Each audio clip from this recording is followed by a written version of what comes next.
Hi everyone. Sorry, I'm a minute late. I was busy. I'm getting ready to start another semester. Well, my last semester actually at NATE, and we just received an email this morning about the options for our final project. And so I was busy reading that email and didn't realize what time it was. But I'm here now. So if you are joining me, welcome. Say hello as you come on. Let me know that you're here. You have found Sarah Lynn Duque, and on all social media platforms, I go by Sarah Lynn Stamps. And every Wednesday at noon, we get together here to make a quick and easy card. 20 minutes, 20 minutes maximum. However, today, I don't think this card's going to take us a long time. It's not a hard card, but there are a couple things involved in this card that I don't normally do on Wednesday at noon, just because this is supposed to be a quick, fast card. However, when I made my card, it was just kind of screaming for a little bit of heat embossing. So we're going to do some heat embossing today, so stay tuned for that as we make our cards. And welcome. Anyways, today what we're going to do is we are going to use the brand new Sweets and Treats stamp set. Now this one you'll find in the mini catalog on one of the first pages, and I have forgotten my catalog somewhere, but that's okay. You can find it in the mini catalog. If you don't have a copy of the catalog and would like one and live in Canada, just leave me a message below. I would be happy to connect with you and get one out to you right away. I will also put the link in the description after the video so you can go over and look at the catalog. Excuse me. I have a little bit of a cough this morning, so I wanted to share with you, though, this stamp set coordinates, sort of, with another stamp set in the mini catalog, which is called the Classic, I think it's just a cloche. Is that what it's called? The Classic Cloche stamp set as well, with the coordinating dies. So there's cloche dies, there's a Classic Cloche stamp set. These two come as a bundle, but you can also purchase them separately. So if you just wanted the dies to use with your sweet treats, you could do that as well. However, you'll notice here in the Classic Cloche, there's a number of different holidays and winter kind of style item stamps in the set that are meant to be used for the holidays. So this is a really fun, nice set. And then you'll notice that in the dies here, I'm not sure how well you can see this, there are a number of different things that coordinate with that holiday set. So this one here, the dome, is what you could also use for your sweet treats. It'll cut out this dome shape, the cloche part of your sweet treat set. So if you have this one, you can use that as well. This one comes with a number of different sizes of trees, some branches, the birds, of course. This one here is for the wood portion of the pedestal here, as is that. This one, I'm not quite sure what that's for, but maybe it's just a hill. I don't know. I haven't played with these yet. So anyways, that's what we're going to use today. But I'm not going to actually use either of those coordinating stamp sets or die set with the sweet treats today. I am going to use the Scallop contour dies. Now, it's been a while since I pulled these out, which I don't know why. I have too many things to play with. It's really the problem. But I pulled this out today, and I cut out one of our layers with our with this die cut here. So it's the largest one of the scallops without the holes in it. Like there's one that fits a whole card front. It's not that one. It's the next size. So anyways, I have cut out a piece with that beforehand, and we are going to use that. And that is the Scallop contour dies. Sweet treats. Okay, now let's get started with this. And you'll see why it has maybe a few more steps than I would normally do, but they're not hard steps, so I think it's okay, right? It's okay? Yeah, it's okay. Anyway, so here is the scallop piece I was talking about that I cut out previously, and we are going to do all our stamping on here today with Memento Black. And the reason I'm using Memento is because I'm actually going to do a little bit of coloring today with the Stampin' blends. All right, so let's get all of our stamping done first of all. So I'm going to take the base. This is the stand that comes, and I'm going to just ink this up here. I'm going to try holding this up because I find when I don't, I just really shake you guys around. So, and I'm going to stamp this as close to the bottom. Now you're going to notice that it almost doesn't fit, but it does. You'll see. I might be a little crooked, but that's perfect. Once we start coloring it, it all just it works out really well. You'll see. Okay, so we have the base done here. We are also going to stamp a cupcake. We're just doing a simple cupcake in this one. This set also comes with a pie, and it comes with a Christmas fruitcake, I think it is.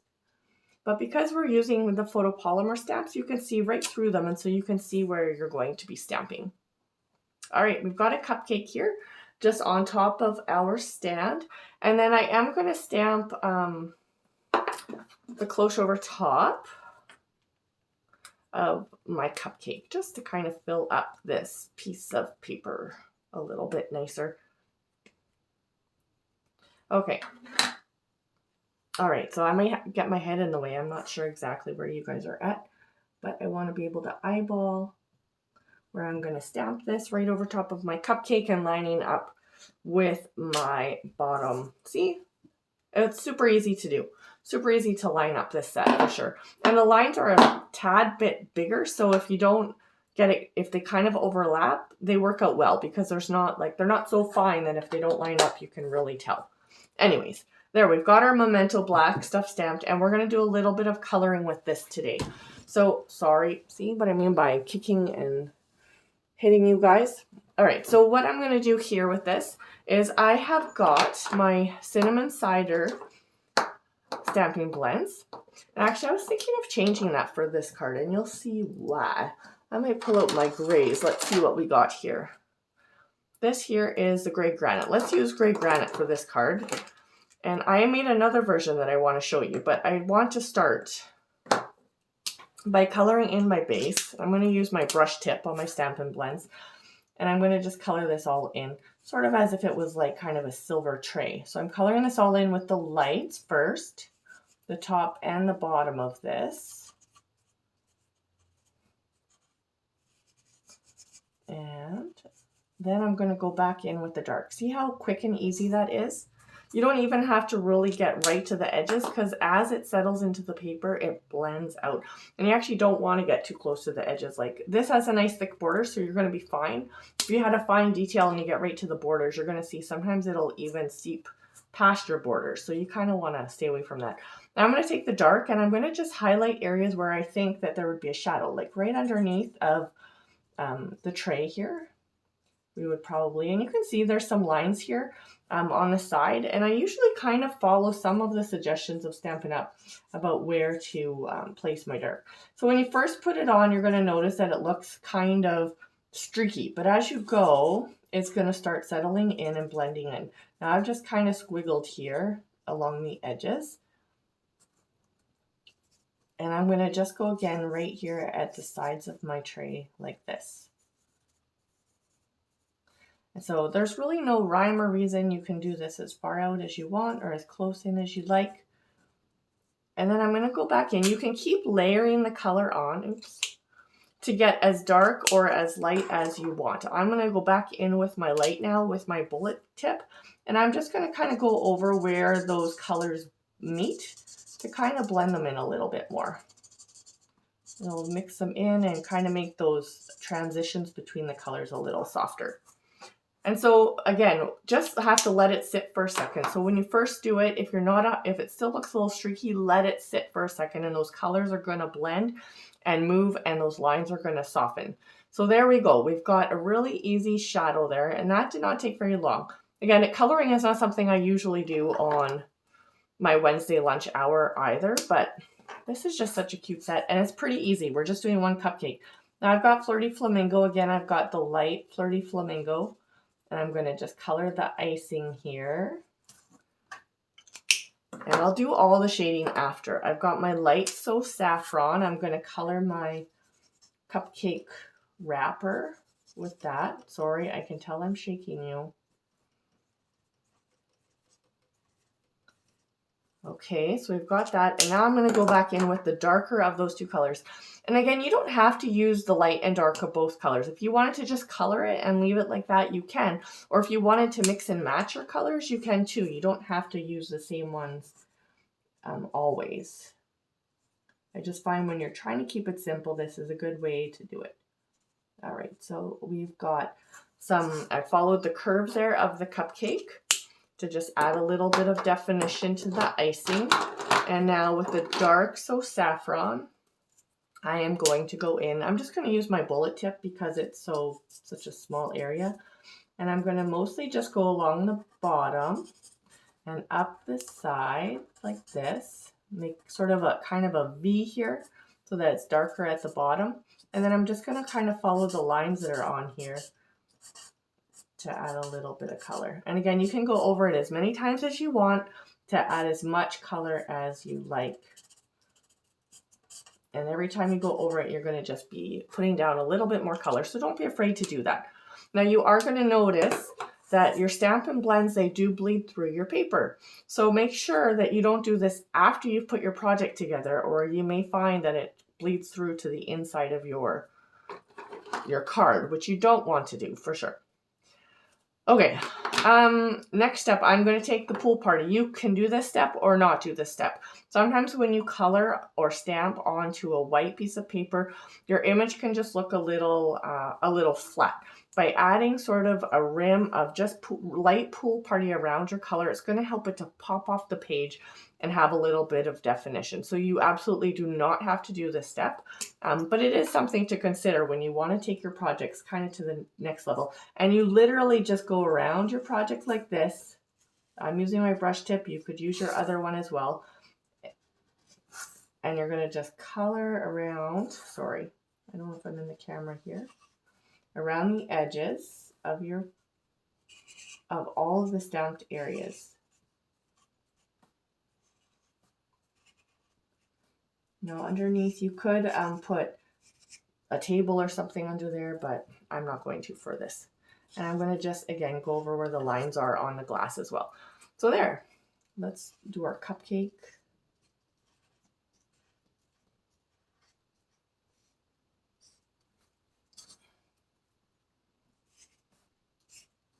There we go. I've colored everywhere basically around all of my image, and I don't know if you can really see that or not. Let me bring it up a little bit closer here and see if you can see, but it just adds a little bit of dimension to your project and helps it to kind of stand out a bit. So I love the colors with that. Okay, now the next thing that we're going to do is, like I said, we need to do a little bit of heat embossing today, nothing overly complicated. We are going to stamp our sentiment on, I've got a piece of basic black here. I'm going to get a scrap piece of paper for my embossing. I just use a folded up piece of, what are these called? The scrap pads. I'm not sure what they're called. Can't remember. That protect your paper, your table while you're stamping. I've got my Versamark here. And we are going to use the sentiment that says, any way you slice it, I'm thankful for you. That's what it says. Trying to read on this thing. There's lots of cute sentiments on this one, but we're going to use this one today. This sentiment would actually look really cute with the pie. There's a pie. I'm going to stamp that on there. Close this up. Now your Versamark is an ink that dries up pretty quickly. So you want to make sure when you're using it that you're not just leaving it sitting open, that when you're done with it, you close it up. Okay, I'm pouring over white embossing powder here. Now, if you are not familiar with embossing, heat embossing, I do have a whole video over on my YouTube channel about heat embossing, how to do it, different techniques you can use with your embossing powder. Today, we are just stamping with Versamark. And I'm going to pour this back into my little container and adding white embossing powder. Now, when we heat this embossing powder, you're going to notice that it gets a really shiny finish to it. Right now, it looks powdery. But as we heat it, it's going to change. So this is a little bit noisy, so stay with me for a second as we get this going. It just takes a second for the heat tool to warm up, and then you'll see it start to change right before your eyes. Heat embossing is one of those techniques that is just, people see it as kind of a wow technique, but it's really not very hard to do at all. You just need a heat tool and some embossing powder and a Versamark pad. All right, so can you see that starting to change? There we go. And that's all there is to it. So we just heat it till we have this shiny finish, and it's kind of a raised image off of our paper.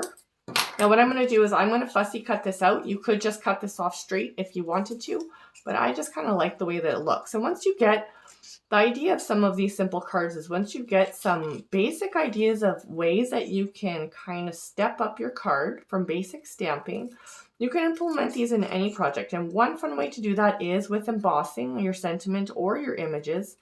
And the other way to do that is by fussy cutting out some of your images. So we could fussy cut out our cupcake and stick that on top if we wanted to. That would look really cute. In this case, I'm going to fussy cut out my sentiment, and that really just means following along sort of the edges. So if there's any little lifts in the sentiment, like the L's in there, you're just going to go up a bit. And when you're not, then you're just going to go straight.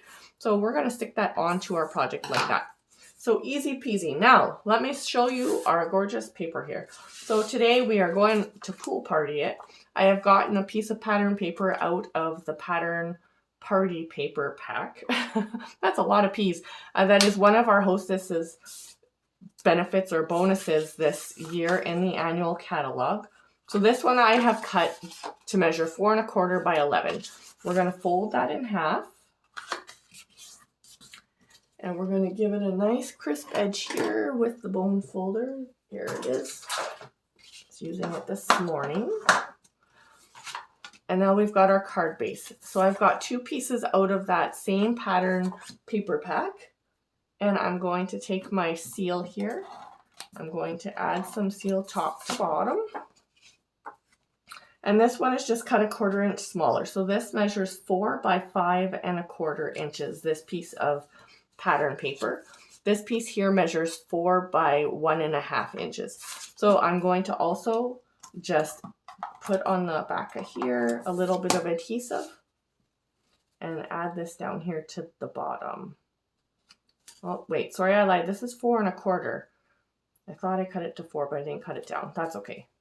4 1/4 by 1 1/2. My other example that I have to show you, I cut it to 4 by 1 1/2. So you can choose which one you like better. I am going to add this piece here with some dimensionals. And I've got some scraps here from a project I was working on. So I'm going to try and use these up.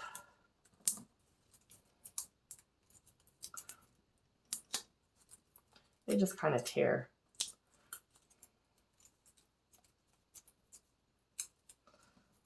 All right, let's take the stickies off the back of this. So you can see that we've implemented a few different things into this card that maybe we don't usually on Wednesdays, like coloring and embossing, but it really doesn't take that long when you have a plan. When you don't have a plan, then it takes a little longer just to come up with your idea. But this is not a hard card at all, and something that you could add to your repertoire of layouts and techniques to implement on your next card so that you're ready and you do have a plan next time. Okay, we're also going to add dimensionals on here. Now, because it's going to be hanging off the edge over here, we're going to need to add 2 dimensionals on the side where it's overlapping, and then 1 over here. So 2 over here because we've got a lift already, and then to match up with that one. So let's go ahead and do that. Let's see if I've got some other dimensionals handy, because it would be easier to layer up the one side with a whole dimensional rather than try to piece together 2 part ones. Okay. All right, let's take off our edges there and let's stick this over here. Now the thing I did on my other card that I think I want to do again is I just added with my black marker a little circle up here at the top because I felt like it just needed to, that little holder up there would make all the difference, and I think it really does. So I just drew a circle with my black marker. So that's all I did, but I thought it just added a little something. So now the other thing that you could do is you could take some Wink of Stella, which of course we're going to because I love glitter. But this is just a glitter brush. Basically, it just puts glitter onto your projects. And you can put as much or as little as you want. I want a little bit more. And so I'm going to add some glitter to the icing here just by brushing it on. And I'm also going to take the 2021 to 2023 in color jewels, and I'm going to add a nice pretty one to the top of my cake. Now, since we're doing this is the new in color soft succulent, but I think it matches pretty good with the pool party. I'm going to use that for my little cupcake topper. What do you think about that? Isn't that cute? So it really wasn't hard, but like I said, when you have a plan, it can come together really quickly. And I don't think this took us any more than the normal 15 minutes. Now let me show you another version of this. This one I did here with you in the pool party. This is one I made previously with polished pink. What do you think? The exact same colors I used, except I used the cinnamon cider here for the base of the cupcake stand. I thought the silver looked a little nicer with the blue, although I don't think it would matter if you wanted to use a cinnamon cider. Which one do you like better? Yeah, it's hard to choose. It really is. But so we've got a blue one and we've got a pink one. So anyways, thank you guys so much. If you have any questions about these cards, please leave me a message. I'd be happy to help you out with your projects. And watch for this to be posted on my page here shortly. So thanks for joining me. I appreciate all of you. Happy stamping. Happy Wednesday. Bye-bye.